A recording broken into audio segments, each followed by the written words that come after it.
소문이 곧 온 갈릴리 사방에 퍼지더라. 아멘.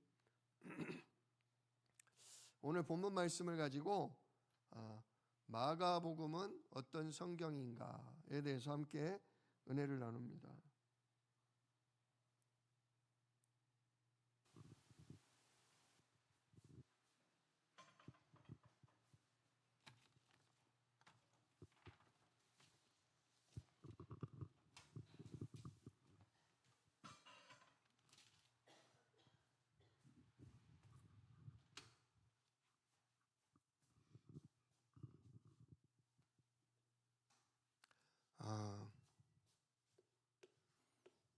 마태, 마가, 누가, 요한.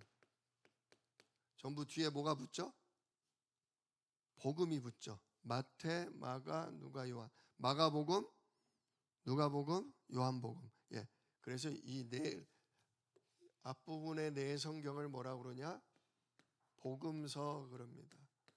복음서. 그러면 마태복음하고 이 요한복음까지 네 권에만 복음이 들어있나요? 그건 아니죠. 예. 이 복음서는 예수님의 생애를 담고 있어요. 예수님이 이 땅에 어떻게 태어나셨고 어떻게 자라셨으며 예수님께서 어떤 일을 하시고 어떤 말씀을 하시다가 어떻게 죽으시고 부활하셨다. 여기까지 담겨 있는 게 복음서예요. 그래서 예수님이 부활하시고 나서 그 다음 이야기 나오는 게 뭐죠? 복음서 다음에 이어지는 사도행전. 네. 사도행전. 그 다음부터 이제 전도자들, 사도들이 쓴 편지가 쭉 나오죠. 예. 신약은 이런 구조로 되어 있습니다. 그래서 신약은 모두 27권인데 시작은 예수님의 그렇게 보내주겠다던 여자의 우선, 그렇게 오시겠다던 메시아가 드디어 오셨고 어떻게 사셨다. 그게 담겨진 게 바로 이 마태, 마가, 누가, 요한입니다. 그리고 그 다음에는 이제 제자들, 예수님이 하늘로 승천하시고 그 다음엔 제자들이 성령의 인도받아 쓴 책들이 나머지 신약 성경들이죠. 근데 그 중에 오늘은 마가복음입니다. 마가복음인데 마가는 그럼 어떤 사람이었을까요? 예수님의 12 제자 안에는 마가가 없습니다. 그럼 이 마가는 누구냐? 보통 요한 마가라고 불러요. 요한 마가. 자, 요한 마가라고 부르는데 이 사람이 누구냐면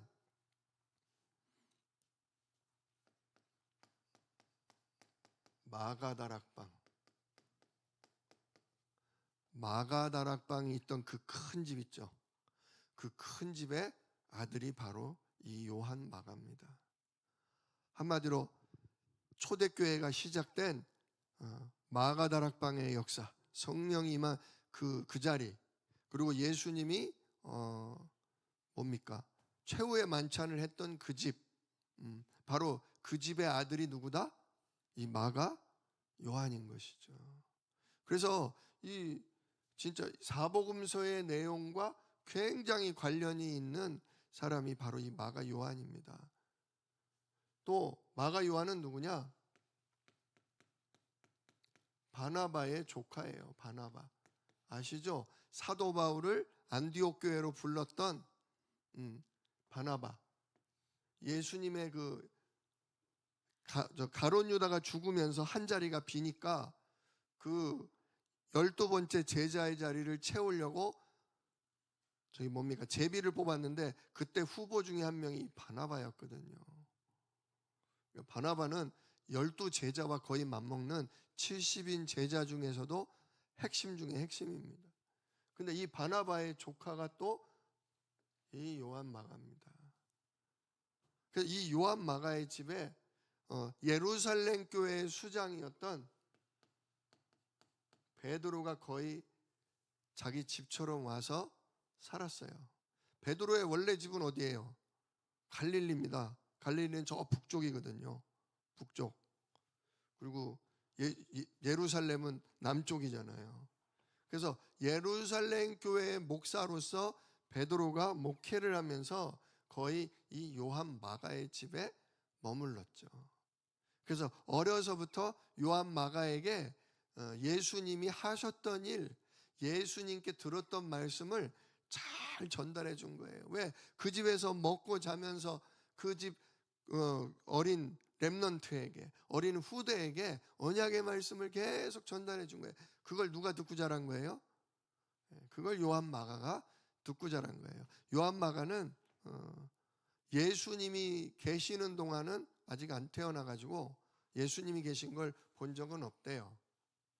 그러니까 아주 젊은 청년으로서 이 말씀을 어렸을 때부터 복음을 듣고 자랐고, 그래서 나중에 이제 베드로 이후에 그 뭡니까? 바나바와 함께 1차 선교 여행을 떠날 때 1차 선교 여행 때도 같이 참여를 했었죠.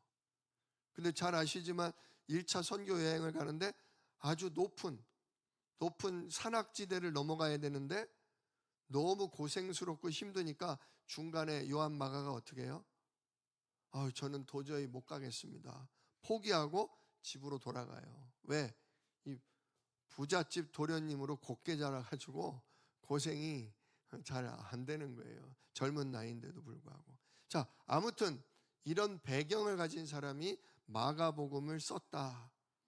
주로 누구를 통해서 이 내용을 들었겠어요?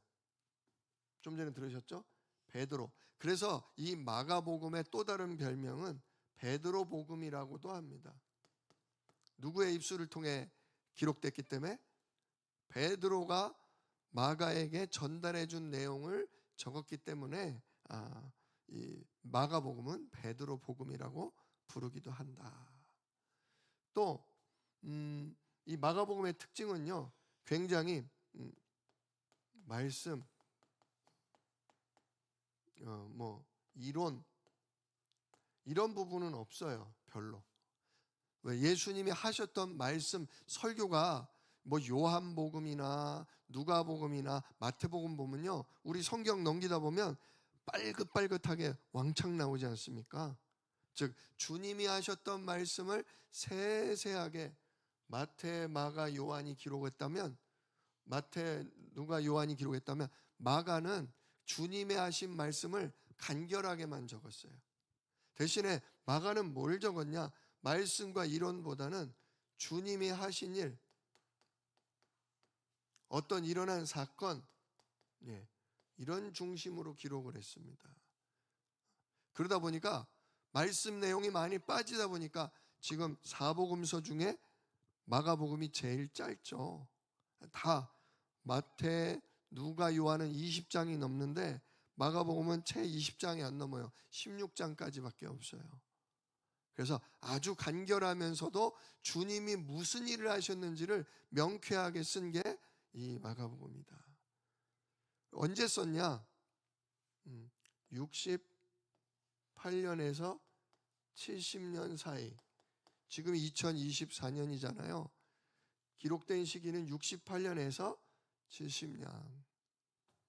예수님은 30년에 하늘로 승천하셨잖아요. 그런데 예수님이 하늘로 올라가고 나서 무려 한 40년이 지난 다음에 쓰여졌다. 근데 이 마가복음이 신약 성경에 제일 첫 번째 쓰여진 성경이라는 거죠. 신약에서. 그래서 마가복음이 쓰여진 다음에 마태와 누가가 쓰여지고, 요한복음은 제일 마지막 한 100년쯤 가까이 사도 요한이 죽기 전에 쓴 게 요한복음입니다. 그래서 마가복음이 맨 처음 나왔어요.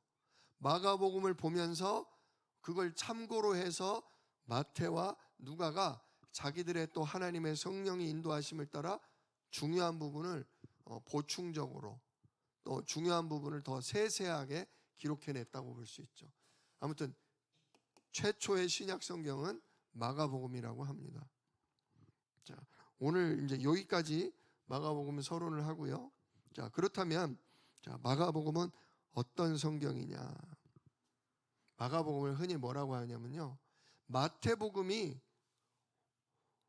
다윗의 자손 왕으로 오신 예수님에 대해서 썼다면 마가복음은 종의 복음이라고 합니다.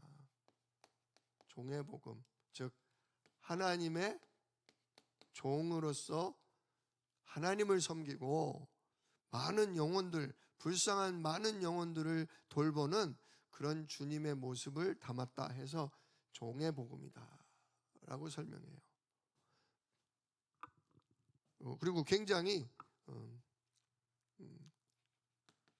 연약한 육신을 입은 예수님의 모습도 많이 담겨 있습니다. 그러나 그렇다고 해서 뭐 죄인의 모습이나 무기력한 모습이 아니라 예수님도 누구셨다? 우리와 똑같은 사람의 몸을 입고 오셨다. 이 부분을 많이 드러내고 있는 성경이라고 합니다. 자, 한번 내용을 한번 같이 보도록 하죠. 자, 마가복음 1장 1절은 이렇게 시작하죠. 하나님의 아들 예수 그리스도의 복음의 시작이라. 예수님이 누구다? 하나님의 아들이다. 또 그 예수님이 누구시다? 그리스도시다. 이게 성경의 시작이었어요. 신약 성경의 시작. 예수님은 누구다? 하나님이시지만 하나님으로부터 우리에게 찾아와 준 누구다? 하나님의 아들이다. 하나님이지만 하나님으로부터 나왔기 때문에 아들이라고 부르는 거예요. 그러나 원래는 누구예요? 하나님이셔요. 아버지 하나님이시지만 아버지 하나님이 그 안에서 사람의 몸을 입고 우리에게 왔기 때문에 아들이라고 하는 거예요. 그 다음에 예수님은 누구시다? 우리의 근본 문제 세 가지를 끝낸 마귀 문제, 죄 문제, 하나님 만날 수 없고 누릴 수 없는 이 저주의 문제를 끝낸 그리스도시다. 이게 1절이 굉장한 겁니다. 굉장한 거예요. 예수님은 하나님이시다. 근데 우리에게 찾아와 준 하나님이다. 그리고 예수님은 그야말로 세 가지 문제를 끝낸 그리스도다. 이거를 아주 명확하게 보여주는 게 마가복음 1장 1절입니다. 자, 그러면서 이제 누가 나오냐면 세례 요한이 나와요. 자, 1번 세례 요한이 나와요. 왜 갑자기 예수님 얘기하다가 세례 요한 얘기가 왜 나오냐? 예수님이 예언이 성취된 바로 그분이라는 것을 알리기 위해서 먼저 세례 요한부터 나오는 거예요. 저기 이사야서 40장 3절에 보면 세례 요한에 대한 예언이 있어요. 3절의 내용이 2절의 내용이죠. 이 선지자 이사야의 글에 보라 내가 내 사자를 네 앞에 보내노니 그가 너의 길을 준비하리라. 여기서 너는 나는 하나님을 얘기하는 거고 너는 예수님을 얘기하는 거예요. 즉 하나님의 사자를 누구 앞에? 예수님 앞에 보내는데 그 사자, 즉 심부름꾼을 너보다 먼저 앞서 보낸다. 그가 너의 길을 뭐 할 거다? 준비할 거다. 예수님이 사역하시기 좋으시도록 예수님이 사역할 수 있는 길을 미리 뭐 할 거다? 닦아놓을 거다. 그 역할을 한 사람이 누구다? 세례 요한이다 이거죠. 그래서 3절에 이어지죠. 광야에서 외치는 자의 소리가 있어 이르되 너희는 주의 길을 준비하라. 그의 오실 길을 곧게 하라. 예, 이 이사야서와 말라기서의 예언을 통해 세례 요한이 바로 예수님의 길을 미리 준비하는 자. 근데 뭐로 예수님이 일하실 거에 뭐로 준비하냐 이거. 뭐로 분위기를 까냐 이거예요. 그게 바로 뭐였다? 회개의 세례였다. 회개의 세례. 그 이름이 요한인데 별명이 세례를 주다 보니까 세례 요한이잖아요. 자, 세례 요한이 그래서 4절에 세례 요한이 광야에 이르러 죄 사함을 받게 하는 회개의 세례를 전파하니, 하나님이 그러니까 성령으로 역사하셔서 온 유대 지방 사람과 예루살렘 사람이 전부 세례 요한에게 나와서 자기가 이러이러한 죄를 지었나라고 고백하면서 요단강에서 세례를 받는 거죠. 자, 그런데 이 세례를 주는 것, 세례가 뭡니까? 우리는 보통 약식 세례를 받다 보니까 이렇게 제가 물을 떠서 머리에 이렇게 부어주는 그런 세례를 드리는데, 원래 요단 강으로 데려가서 강물 속에 들어와 가지고 이렇게 한 손은 등을 잡고요, 한 손은 등을 받쳐주고 한 손으로 이마를 밀어요. 그럼 어떻게 돼요? 넘어가죠. 중심을 잃고 넘어가요. 그래서 물 속에다가 푹 담가버리는 거예요. 그럼 어떻게 돼요? 이러고 한 5분 10분 있으면 어떻게 돼요? 죽잖아요. 그래서 이렇게 세례를 주면 한 1, 2분 참다가 으악 하고 살려달라고 그래요. 자, 세례라는 거는 씻는다는 의미도 있지만 씻는다는 게 아니라 원래는 죽는 거예요. 누구와 함께? 예수와 함께. 왜 죽어요? 내가 태어날 때부터 누구 자녀니까? 마귀 자녀니까. 육신의 신분이 아니라 영적 신분이 마귀 자녀다 보니까 하나님 떠나 마귀에게 잡혀 내가 주인인 줄로 착각하고 산단 말이에요. 내가 주인 아닌데, 원래 하나님이 주인인데, 그리고 지금은 하나님이 주인이 아니라 마귀가 주인인데, 이래서 내가 뭐 해야 된다? 죽어야 된다. 죄의 삭은 사망이라는 얘기가 그 얘기예요. 죄 가운데 있으면 빨리 죽어야 돼요. 죽고 다시 태어나야 돼요. 그래서 침례라고 그러죠. 물에 푹 들어가는 거예요. 들어가서 옛사람 마귀의 자녀된 종된 나는 죽고 놔주면 올라오는 거죠. 올라와요. 그게 다시 새 사람으로 뭐 하는 거예요? 거듭나는 거. 새로운 피조물로 재창조되는 거. 그 의미가 바로 세례입니다. 지금 세상 사람들이 다 먹고 사는 문제, 원망, 불평, 낙심, 염려 잔뜩 거기 빠져 있는데, 세례 요한이 와서 하나님의 말씀을 선포함으로 이제 뭔가 우리의 구원자, 우리의 메시아, 하나님 나라에 대한 관심을 갖도록 분위기를 한번 세례 요한이 뭐 하는 거예요? 바꿔주는 거예요. 그래서 세례 운동을 펼친 거예요. 자, 근데 세례를 주는 또 다른 목적이 하나 있었으니 그게 뭐냐? 세례 요한에게 말씀하셨어요. 성령께서 네가 세례를 주다가 하늘에서 비둘기같이 성령이 임하는 자가 있다면 그분이 누구다? 그분이 바로 하나님이 택한, 하나님 보낸 그리스도다. 그래서 많은 사람들 앞에 누가 그리스도인지를 드러내는 역할을 하는 게 세례 요한의 또 마지막 사명이기도 했습니다. 분위기를 바꾸는 그런 차원도 있지만, 사람들에게 새 마음을 주려고 하는 그런 목적도 있지만, 무엇보다 누가 하나님 보낸 메시아냐, 누가 그리스도냐, 그걸 드러내기 위한 목적이 바로 세례였다. 자, 그래서 이렇게 서로 첫 번째 단원이 세례입니다. 분위기를 바꾸고 누가 그리스도인가, 이걸 드러내는 역할이 세례 요한의 역할이죠. 자, 두 번째로 자, 드디어 예수님이 세례를 뭐 하셔요? 세례 받으신 우리 주 예수님이 딱 나와요. 9절로 11절에 나오죠. 자, 9절로 11절에 그때에 예수께서 갈릴리 나사렛으로부터 와서 요단강에서 요한에게 세례를 받으시자 어떻게 돼요?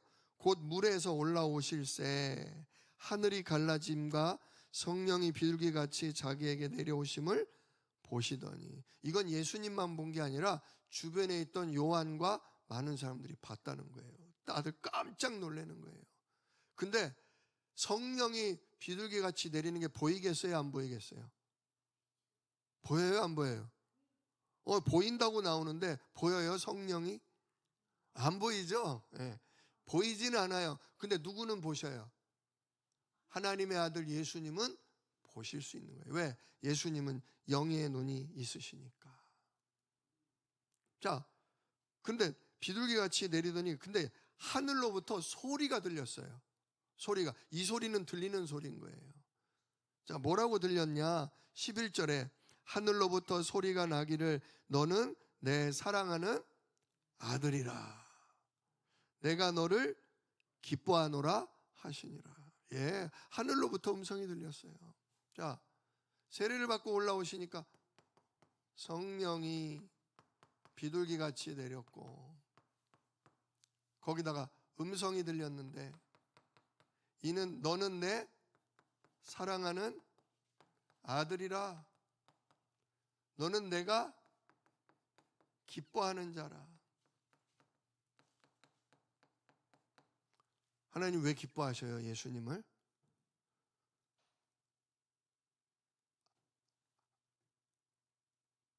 저는 우리 아들 영민이만 봐도 기쁘더라고요. 왜? 누구 아들이니까? 제 아들이니까. 머리가 그냥 삐뚤어지고 옷을 단추를 잘못 끼고 뭐 해도 이뻐요. 왜? 누구 아들이니까? 내 아들이니까.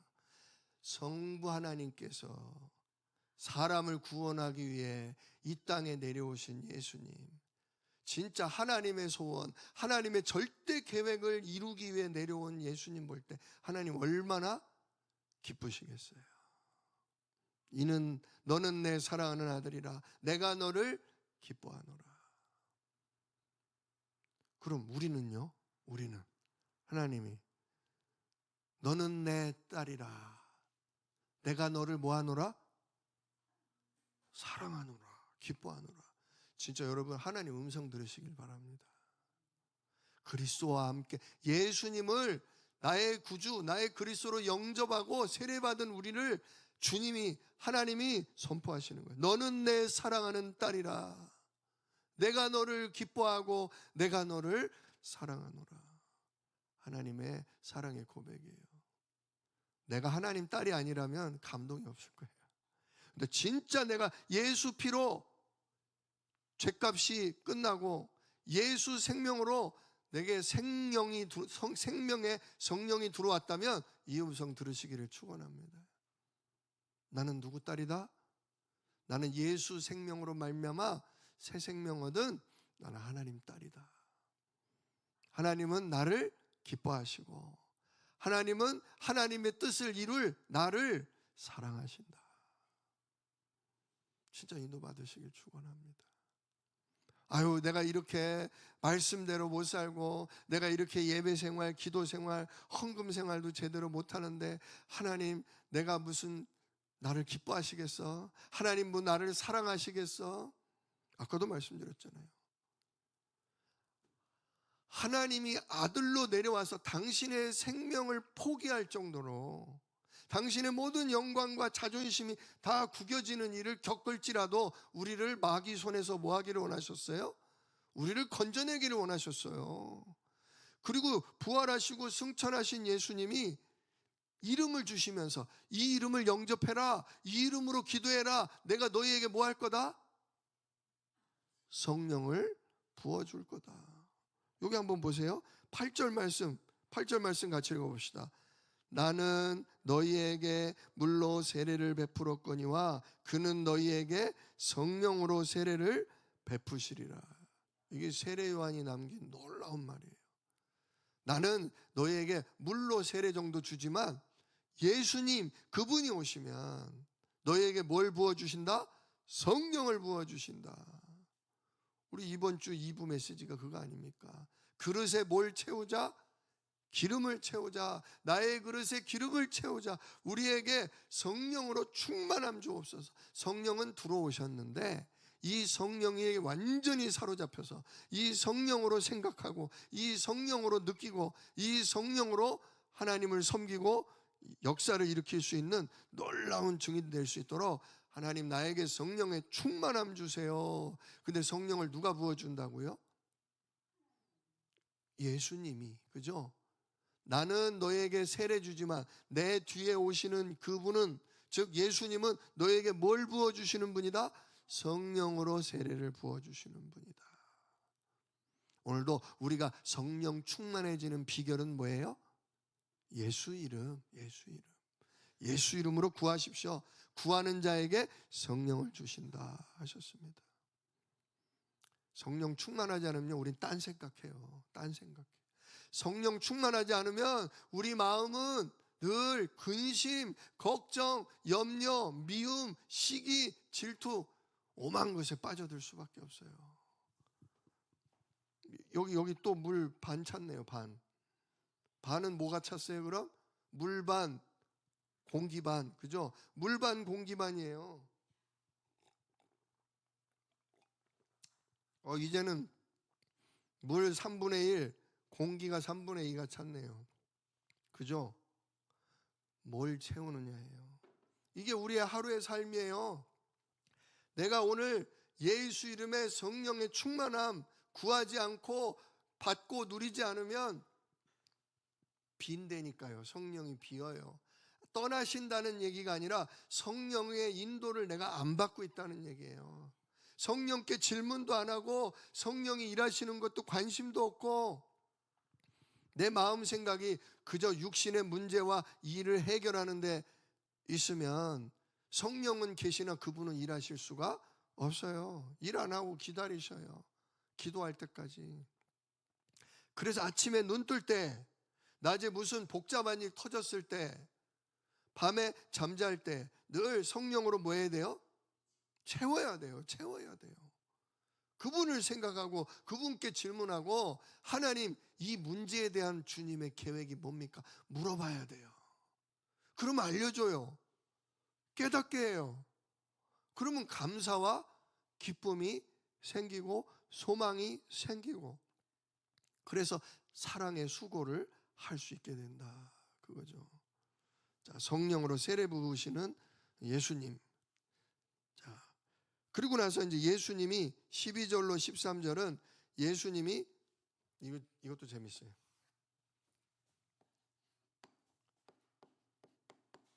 광야에서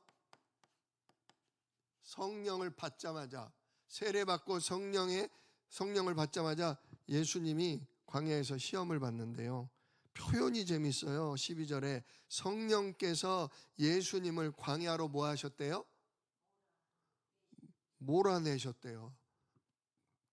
한마디로 살기 좋은 동네가 아니라 사람이 살 수 없는, 원래 광야는요 죽음의 땅이란 뜻이 있어요. 죽음의 땅, 살 수가 없는 곳이다 이거죠. 성령 하나님이 내가 살 수 없는 죽음의 땅으로, 고난의 땅으로 나를 뭐 하셔요? 예수님을 몰아내셨어요. 성령 인도 그러잖아요. 성령 인도 받게 해주십시오. 성령 인도 받게 해주십시오. 그러잖아요. 성령 인도가 편안한 데로 가요? 힘들고 어려운 데로 가요? 예, 정말 깨달으시길 축원합니다. 우리는 일이 잘 풀리면 누가 인도하신다? 아유, 성령이 인도하시나 봐. 아유, 성령이 역사하시나 봐. 그래. 왜?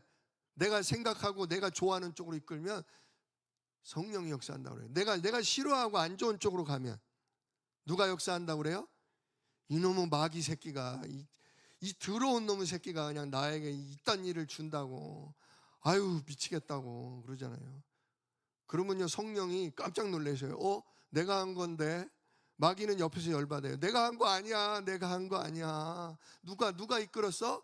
성령이 너를 그 문제 속으로, 너를 성령이 그 환난 속으로 너를 모신 거야. 초대교회도 뭡니까? 핍박이 왜 와요? 스데반이 왜 돌에 맞아 죽어요? 뭘 잘못해서 맞아 죽었어요? 스데반의 환난으로 인하여 흩어진 자들이. 예루살렘 교회가 예루살렘과 온 유대와 사마리아와 땅끝까지 이르러 하나님이 말씀을 성취하려고 하는데 예루살렘 교회가 흩어져요, 안 흩어져요? 전도하러 가요, 안 가요? 안 가. 안 가니까 성령께서 이 전도자들, 이 언약의 사람들을 밖으로 뭐 하는 거예요? 몰아내시는 거예요. 성령 역사는 감사하고 편안하고 좋은 것도 있지만 성령 역사는 때로 내가 육신적으로 싫고 힘들고 어려운 것도 있다 이거예요. 그런데 거기에 영적인 역사가 일어나요. 자 보세요. 광야에서 성령이 광야로 인도하셨어요. 그랬더니 무슨 일이 벌어져요? 13절에 보니까 광야에서 40일을 계시면서 40일 동안 사실은 광야는 먹을 게 없어요. 그래서 자동으로 금식하신 거예요. 40일 동안 금식을 하셨는데 거기서 뭐 했다? 사탄이 뭐 했다?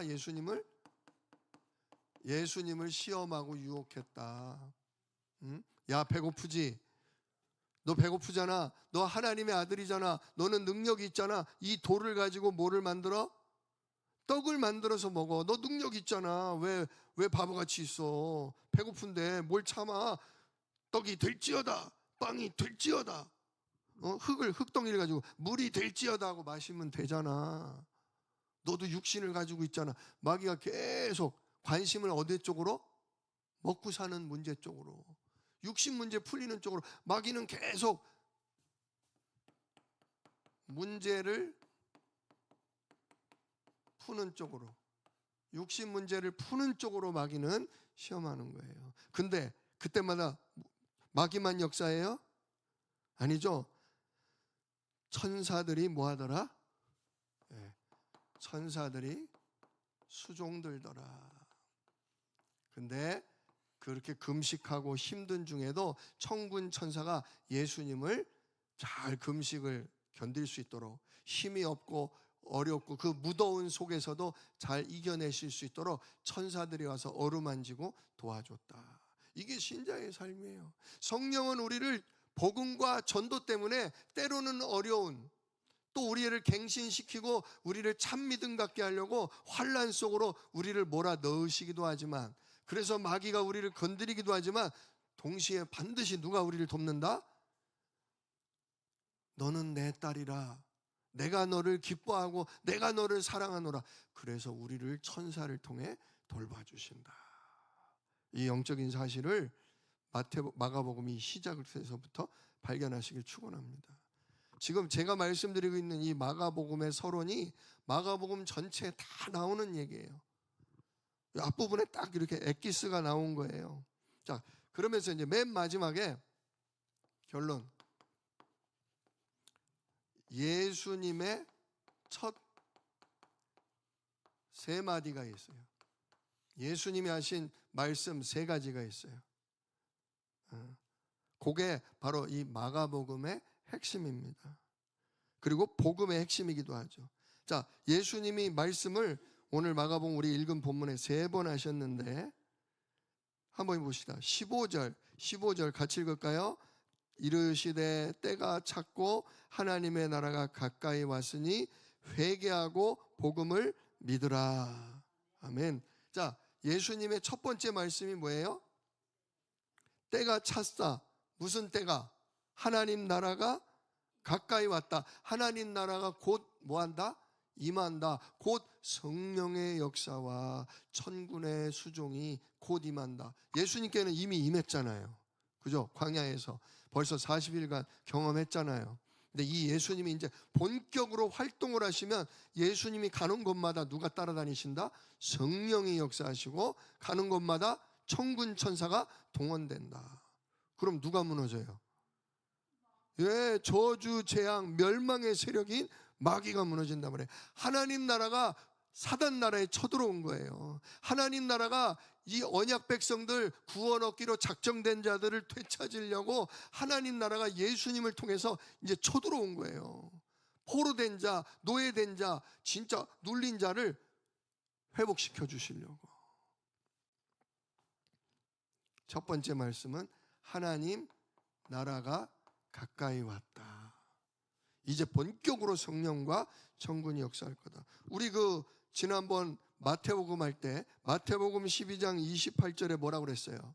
내가 하나님의 성령을 힘입어 귀신을 내어 쫓은 것이면 하나님 나라가 이미 너희에게 임하였느니라.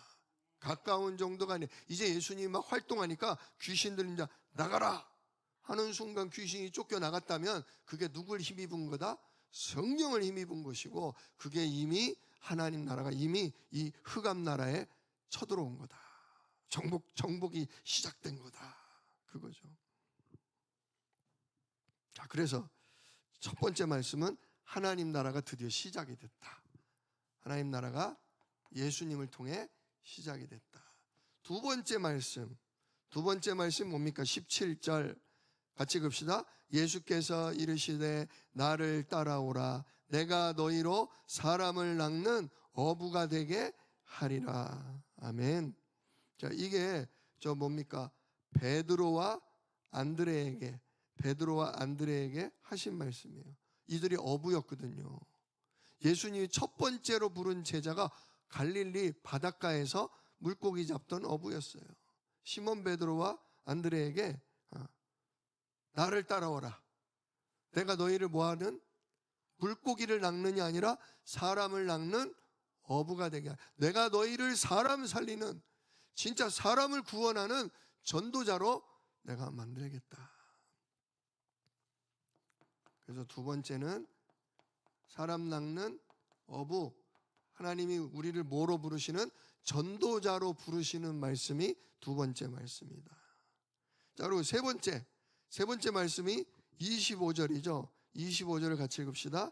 예수께서 꾸짖어 이르시되 잠잠하고 그 사람에게서 나오라 하시니.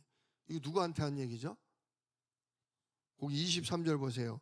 마침 그들의 회당에 더러운 귀신 들린 사람이 있어. 이 귀신 들린, 예수님이 어느 날 안식일 날 회당에 말씀을 전하러 오셨는데, 말씀을 전하다 보니까 귀신 들린 사람이 막 떠들어대는 거예요. 나사렛 예수여, 우리가 당신과 뭔 상관이 있습니까? 왜 우리를 내쫓으려고 왔습니까? 그죠? 하나님 나라가 임했단 말이에요. 하나님 나라가 쳐들어오니까 귀신 마귀가 왜 우리를 내쫓으러 오셨습니까? 그런단 말이에요.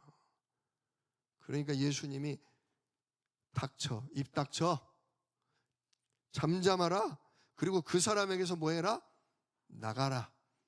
이 완전히 진짜 이럴 때는 왕이에요. 이럴 땐 종이 아니라, 하나님 앞에서는 종이지만 사단 마귀 앞에서는 왕이셔요. 진짜 이 더러운 귀신을 향해서 잠잠해라, 떠들지 마라. 떠드는 것조차도 허락지 아니하시고 명하시면서 그 사람에게서 나가라. 그랬더니 어떻게 돼요? 26절, 더러운 귀신이 그 사람에게서 경련을 일으키고 큰 소리를 지르며 나오는지라. 못 견디고. 왜? 왕이 명령하니까, 하늘 군대가 동원이 되니까 진짜 더러운 흑암 세력이 견디질 못하고 쫓겨 나가는 거죠. 그래서 세 번째는 악령을 축출했다, 내쫓았다. 이게 바로 이 세 가지 예수님이 하신 말씀이 이 마가복음에 주님이 하시는 내용입니다. 자, 가는 곳마다 뭐가 임한다? 하나님의 성령과 천군의 역사가 임한다. 그리고 가는 곳마다 누구를 부른다? 전도 제자를 부른다.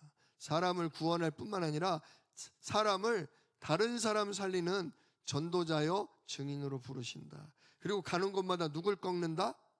악한 사단 마귀, 더러운 악령들을 내쫓으신다.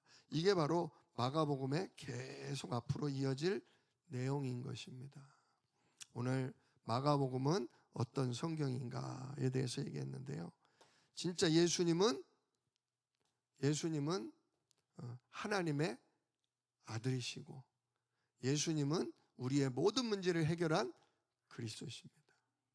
그리고 예수님이야말로 성령으로 뭐 주시는 분? 예수님은 성령으로 세례 주는 분. 오늘도 우리에게 성령으로 우리의 그릇을, 우리의 몸, 마음, 생각, 영혼을 성령으로 충만하도록 부어주시는 분은 누구다? 예수님이다. 그 예수님이 세례받는 순간 이는 내 사랑하는 아들이다. 이는 내 기뻐하는 자다. 그 말씀처럼 예수 이름 가진 성령 모시고 있는 우리를 향해 오늘도 너는 내 사랑하는 딸이다. 내가 너를 뭐한다? 기뻐한다. 그런데 그래서 성령이 우리를 어떤 곳으로 인도하냐? 편안한 곳으로 인도할 때도 있지만 위기와 문제와 갈등되는 어려움 속으로 몰아넣으시기도 한다. 마귀가 그럴 때 막 우리를 육신 문제 안 풀린다고 걱정, 염려, 불안 넣어주지만 그때마다 누가 돕는다? 하나님 나라 천군 천사가 돕는다. 그래서 예수님은 가는 곳마다 사단 나라를 부수는 하나님 나라가 임하게 하시는 분이요, 예수님은 가는 곳마다 전도 제자를 일으켜 세우시는 분이요, 우리 예수님은 가는 곳마다 그 현장, 가문, 가정, 진짜 지역을 붙들고 있는 더러운 악령들을 꺾으시고 사단을 그 지역에서 내모시는 정복하시는 참 왕이시다. 이게 마가복음의 핵심입니다.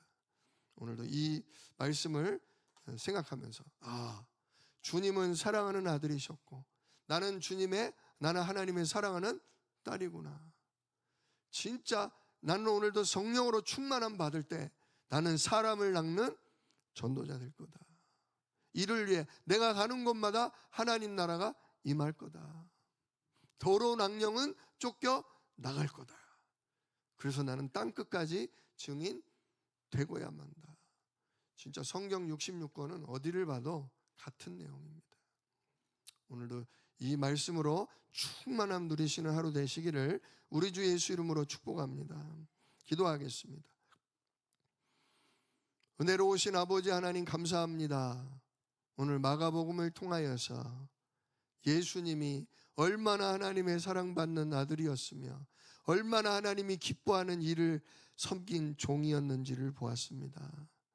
하나님, 이 예수로 말미암아 우리도 함께 죽고 함께 거듭남으로 말미암아 이제 사람 낚는 업으로 성령의 인도 속에 승리하는 정복자로 우리를 쓰시는 것을 또 믿습니다.